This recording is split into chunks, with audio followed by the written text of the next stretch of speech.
சாதாரணமாக தகப்பனார் பரோபகார சிந்தையுடன் இருந்தால் பிள்ளை கருமையாக இருப்பது உலக வழக்கம். அதை மாற்றிவிட்டீர்கள். ஒருவேளை என் தந்தை வெறும் பரோபகார சிந்தையுடன் மட்டும் இருந்திருந்தால் நீங்கள் சொல்வது போல் அடியேன் கருமையாக இருந்திருப்பேனோ என்னவோ. ஆனால் அவர் பாகவத சிரேஷ்டர்.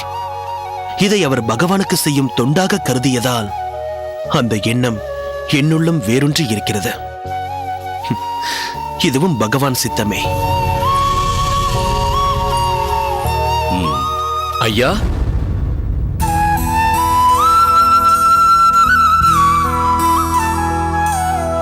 வணக்கம் ஐயா.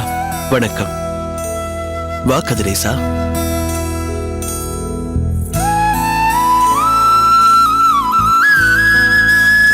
என்ன, இன்று வெள்ளிக்கிழமையோ? அதான் நீ ஊருக்கு புறப்பட்டுக் கொண்டிருக்கிறாயோ? இல்லை ஐயா. இல்லையே, உன் முகத்தில் இருக்கும் பிரகாசத்தை பார்த்தால் ராமானுஜரை பார்க்க போகும் சந்தோஷம் அதில் தெரிகிறதே. நான் கூரத்திற்கே என் மனைவியோடு வந்துவிட்டேன். இவள் பெயர் புனிதா. வணக்கம் ஐயா. வணக்கம். தங்களுக்கு எவ்வளவு நன்றி சொன்னாலும் போதாதையா. இன்று அற்புதமான ஒரு வாழ்க்கையை நாங்கள் வாழ்ந்து கொண்டிருக்கிறோம் என்றால் அதற்கு தாங்கள்தான் ஐயா காரணம். இல்லை, இது எல்லாவற்றிற்கும் ராமானுஜர் தான் காரணம். ஆனால் அந்த ராமானுஜரை கை காட்டியது தாங்கள் தானே ஐயா. அந்த உத்தமரின் சம்பந்தம் பெறச் செய்தது தாங்கள் தானே. இல்லையென்றால் வாழ்க்கையும் தறி கெட்டு குடும்பமும் சின்ன பின்னமாக சிதறி இருக்குமே. ஆமாம் ஐயா, இவள் கூறுவது 100க்கு 100 உண்மை. ஏதோ இன்றும் ராமானுஜரின் ஆணைப்படிதான் கூரத்திற்கு மனைவியோடு வந்துவிட்டேன். அப்படியா? ராமானுஜர் அப்படி சொல்லி இருப்பதில் ஏதாவது காரணம் இருக்கும். ஆமாம் ஐயா, ஸ்ரீபெரும்புதூரில் பாசுர வகுப்பு ஓரளவுக்கு நிலை பெற்றுவிட்டது. கோயில் பணிக்கும் நம் நண்பர்கள் இருக்கிறார்கள். அதனால் நீ உன் மனைவியோடு கூரத்திற்கு சென்று அங்கேயே தங்கி கூரேசன் ஐயாவுக்கு கூடுதலாக இன்னும் 2 நாட்கள் கூட உதவி செய்ய என்று ராமானுஜர் ஐயா பணித்தார். இதை தங்களிடம் சொல்வதற்காகத்தான் இங்கே என் மனைவியையும் கூட்டிக் கொண்டு வந்தேன். நல்லது. அப்போது இனிமேல் வாரத்தில் 2 நாட்கள் உன்னிடம் இருந்து எனக்கு கூடுதல் உதவி கிடைக்கும்.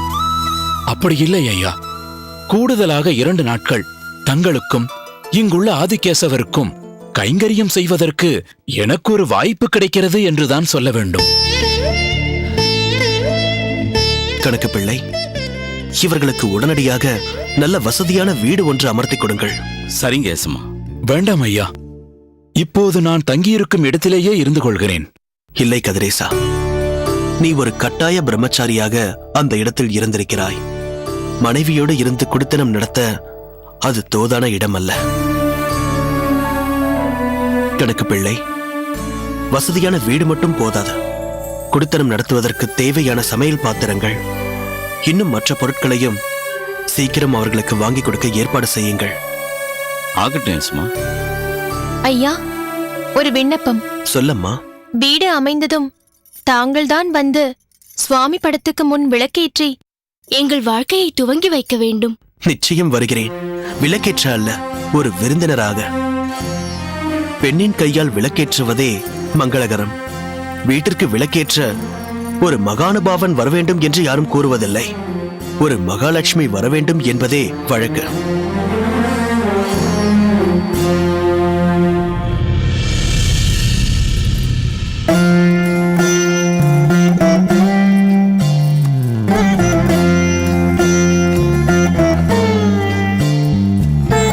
என்ன காந்திமதி, எல்லாவற்றையும் தயாராக எடுத்து வைத்து விட்டாயா? வைத்து விட்டேன் சுவாமி. போன முறை எடுத்துக்கொண்டு போன செப்பு குவளையும் உத்ருணியையும் மறந்து விட்டு வந்து விட்டீர்கள். ஓ ஆமாம், சிங்கபுரம் யாகத்தில் தானே? ஆமாம், புதியதாக குவளையும் உத்ருணியும் வாங்கி வைத்து விட்டேன். இந்த முறை எதையும் மறக்காமல் திரும்ப கொண்டு வந்து விடுங்கள். முயற்சி செய்கிறேன். கோயிலில் பெருமாளுக்கு அமுது சேர்வித்த கற்கண்டு, திராட்சை, முந்திரி இவைகளை ஒரு பொட்டலத்தில் வைத்திருக்கிறேன். நேற்று கோயிலுக்கு போயிருந்த போது பட்டர் சுவாமி கொடுத்தார். இதை எதற்கு வைத்திருந்தாய் என தெரியவில்லையே என்று அதை திரும்ப கொண்டு வந்து விடாதீர்கள். வழிக்கு சாப்பிடத்தான் வைத்திருக்கிறேன். சிறு வயதில் இப்படித்தான் என் தாயாரும் நான் ஒரு யாகத்திற்கு போகிறேன் என்றால் தேவையான எல்லாவற்றையும் பொதிந்து மூட்டையாக கட்டி வைத்து விடுவாள். கிளம்புவதற்கு முன்னால் என்னை ஒரு குழந்தையாகவே பாவித்து பெரிய பிரசங்கம் ஒன்று செய்து அனுப்புவாள். இப்போது நீயும் என்னை சிறு குழந்தையாகவே பாவிக்கிறாய். தப்பென்ன? அவரவர்களுக்கு அவரவர் அகத்துக்காரர் குழந்தைதான். அவர்கள் குழந்தைகளோ இல்லையோ, என் அகத்துக்காரருக்கு ஒன்றுமே தெரியாது. அவர் ஒரு குழந்தை மாதிரி எல்லாவற்றிற்கும் நான் கூடவே இருக்க வேண்டும் என்று பேசுவதைத்தானே பெண்கள் பெருமையாக நினைக்கிறார்கள். சரி, அது இருக்கட்டும். எங்கே கோவிந்தனை காணோம்? உன் பிள்ளையையும் மாற்றுப்பண்ணையும் கூட காணோம். ராமானுஜனும் தஞ்சாவும் கோயிலுக்கு போயிருக்கிறார்கள். கோவிந்தன் கிணற்றடியில் துணிகளை துவைத்துக் கொண்டிருக்கிறான். சரி, தாங்கள் யாகம் முடிந்து நாளை சாயங்காலம் திரும்பி விடுவீர்கள் அல்லவா? நிச்சயம் வந்து விடுவேன். இதோ இருக்கிறது வள்ளிபுரம். சற்று வேகமாக நடந்தால் 3 நாழிகையில் வள்ளிபுரத்திலிருந்து இங்கு வந்து விடலாம். சரி, நான் புறப்படட்டுமா?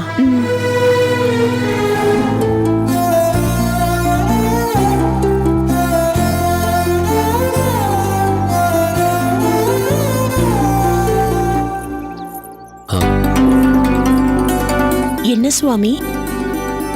காந்திமதி, பெரிய பிராட்டியும் பட்டரும் பரபரப்பாக வருகிறார்களே.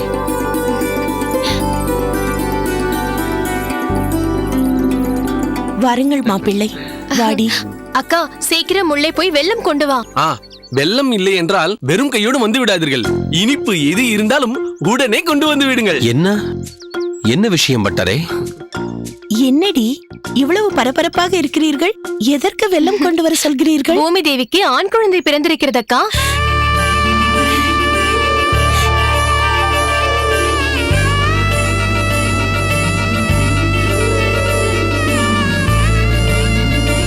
இன்னும் நாளே ஆகவில்லையே, அதற்குள் பிறந்து விட்டதா? பெருமாளே, எல்லாம் உன் கருணை. சரி சரி, உள்ளே வாருங்கள். வாருங்கள்.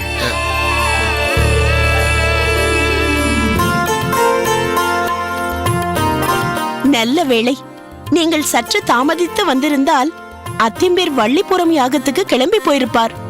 நான் சொல்லிக்கொண்டே இருந்தேன், கல்யாணம் முடிந்த கையோடு நம்மகத்துக்கு பூமி தேவியை கூட்டிக் கொண்டு வந்து விடலாம் என்று. இப்போது பாருங்கள், புக்ககத்திலேயே அவள் குழந்தை பெறும்படி ஆகிவிட்டது. விடுங்கள், இப்பொழுது ஒன்றும் ஆகிவிடவில்லை. சுகப்பிரசவம் தான், கவலைப்பட வேண்டாம். கவலைப்படுவது அதற்காக இல்லை. தலைப்பிரசவத்துக்கு நம்மகத்துக்கு பெண்ணை அழைத்து கொண்டு வந்திருக்க வேண்டுமே. அதுதானே முறை. சம்பந்திகள் நம்மை தவறாக நினைத்துக் கொள்ள மாட்டார்களா? நிச்சயம் நினைத்துக் கொள்வார்கள். அவர்களை எப்படி சமாதானப்படுத்த போகிறோமோ தெரியவில்லை. என்னம்மா இது திடீர் விஜயம்? பூமி தேவிக்கு குழந்தை பிறந்திருக்கிறது கோவிந்தா.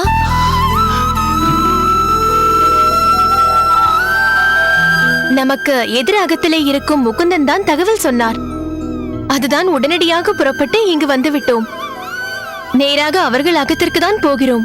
ஆண் குழந்தையா பெண் குழந்தையா? முதலில் அதை சொல்லுங்கள். ஆண் குழந்தை கோவிந்தா. கோவிந்தா, சீக்கிரம் கோயிலுக்கு புறப்பட்டு போய் ராமானுஜனையும் தஞ்சாவையும் கூட்டிக் கொண்டு வா. சரி பெரியம்மா. இரு கோவிந்தா, அதற்கு முன்னால் நீ எனக்கு ஒரு வேலை செய்ய வேண்டும். சொல்லுங்கள் பெரியப்பா. வைகாசி தெருவில் உன் பெயர் கொண்ட என் உதவியாளர் இருக்கிறார் தெரியுமா? கோவிந்த பட்டர் தானே? தெரியும். வள்ளிபுரம் யாகத்துக்கு வருவதாக வாக்கு கொடுத்து விட்டேன். ஆனால் இப்போது 3 நாள் தீட்டாயிற்றே. வைதீக காரியம் எதையும் செய்யக்கூடாது.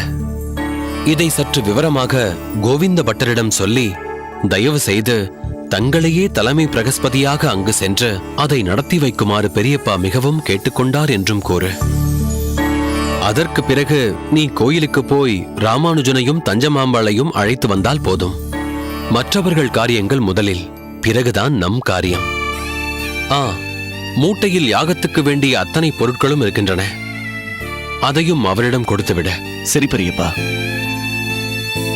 இப்போது நீங்கள் எல்லோரும் பூமி தேவி யாகத்திற்கு கிளம்புகிறீர்களா? ஆமாம், இதோ புறப்பட்டுக் கொண்டே இருக்கிறோம். சுவாமி, நாங்கள் மூவரும் புறப்பட்டு போகிறோம். தாங்கள் இங்கேயே இருந்து ராமானுஜனும் தஞ்சாவும் கோவிந்தனும் வந்தவுடன் எல்லோருமாக அங்கே கிளம்பி வாருங்கள். கோவிந்தா, தஞ்சாவிடம் எனக்கு 2-3 நாட்களுக்கு வேண்டிய துணிமணிகளை எடுத்துக்கொண்டு வரச் சொல். எடுத்து வைத்துக் கொள்ள எனக்கு நேரம் இல்லை. கவலைப்படாதீர்கள் பெரியம்மா. நான் அண்ணாவிடமும் மண்ணியிடமும் சொல்கிறேன். பெரியப்பாவும் உங்களுடனே வரட்டுமே. ஆ, அதுவும் சரிதான். சரி, வாருங்கள் புறப்படலாம். கோவிந்தா, நான் சொன்னது நினைவிருக்கிறது பெரியப்பா. முதலில் கோவிந்த பட்டரை பார்த்து விஷயத்தை சொல்லிவிட்டு பிறகு கோவிலுக்கு போய் ராமானுஜர் அண்ணாவையும் மண்ணியும் அழைத்துக் கொண்டு வருகிறேன். சரி, வாருங்கள்.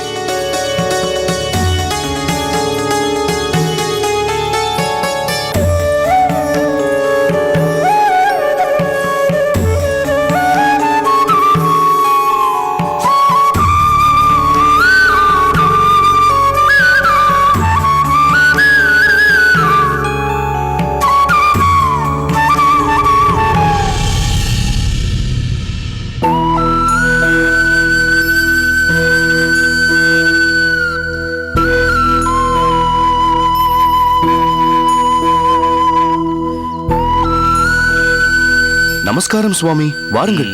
வா ராகவா, என்ன காரியங்கள் அனைத்தையும் செவ்வனே செய்து விட்டாய் போல இருக்கிறது. ஆம் சுவாமி, காலை வேளை சமையல் காரியங்கள் முடிந்துவிட்டது. சாயங்காலம் தீர்த்தமாடி விட்ட பிறகு இரவு தளிகையை ஆரம்பிக்க வேண்டும். ராகவா, நீ செய்வது சாதாரணமான சேவை அல்ல. பெருமாளுக்கு அமுது கண்டரளப் பண்ண அனைத்தையும் நீதான் தளிகை செய்கிறாய். அன்னை யசோதா தன் அருமை கண்ணனுக்கு பார்த்து பார்த்து பஞ்சபட்ச பிரமாணங்களை தயார் செய்து ஊட்டுவாள். அதுபோன்று சுத்தான்னத்தையும் மற்ற சித்ரான்னங்களையும் நீதான் தயார் பண்ணுகிறாய்.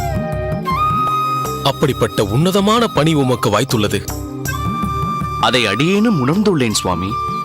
ஒரு சமயம் நம் ஆச்சாரியரால் கடாட்சிக்கப்பட்ட அடியேன் இந்த சேவையில் அமர்த்தப்பட்டேன். அவர் கருணைக்கு பாத்திரமாகி இன்று வரையில் மடப்பள்ளி காரியங்களை செவ்வனே செய்து வருகிறேன். ஆனால் என்ன ராகவா, திடீரென்று ஆனால் என்று இழுக்கிறாய்? என்னவென்று சொல்வேன் சுவாமி? சமீப காலமாக நடந்து வரும் சில சம்பவங்கள் எனக்கு பல சந்தேகங்களை ஏற்படுத்துகிறது. இங்கு நடப்பவை சரியானதா என்று குழப்பமாக இருக்கிறது. ஏனப்பா இப்படி சொல்கிறாய்? நீ இதுபோல் முன்பு எதுவும் கூறியதில்லையே. சமீப காலமாக என்ன சமாச்சாரம் உனக்கு சந்தேகத்தை ஏற்படுத்துகிறது? சுவாமி, ஒரு மாதம் முன்பு வரை நம் கோவிலில் அதீத ஈடுபாடு உடைய பக்தர் ஒருவர்தான் மளிகை பொருட்களை நம் மடப்பள்ளிக்கு அதிக லாபம் இல்லாமல் விற்பனை செய்து கொண்டிருந்தார். ஆனால் தற்போது அணியரங்கர் நிர்வாக பொறுப்பை ஏற்றுக்கொண்டதற்கு பிறகு பழைய பக்தரிடமிருந்து கொள்முதல் செய்யப்படுவதில்லை. அதற்கு பதிலாக புதிதாக ஒரு வெளியூர் வணிகர் ஒப்பந்தமாகியிருக்கிறார். அவர் ஒரு மொத்த வியாபாரி என்கிறார்களாம். அதை அடியேனும் அறிவேன். மொத்த வியாபாரியிடமிருந்து வாங்குவது ஒன்றும் குற்றமில்லையே. விலை குறைவாக கொள்முதல் செய்ய ஏதுவாக இருக்கும் அல்லவா? சரி, தரத்தில் ஏதாவது குறை இருக்கிறதா ராகவா? தரத்தில் குறை இருப்பதாக அடியேனுக்கு தெரியவில்லை. ஆனால் அளவில்தான் எனக்கு சந்தேகம் ஏற்படுகிறது.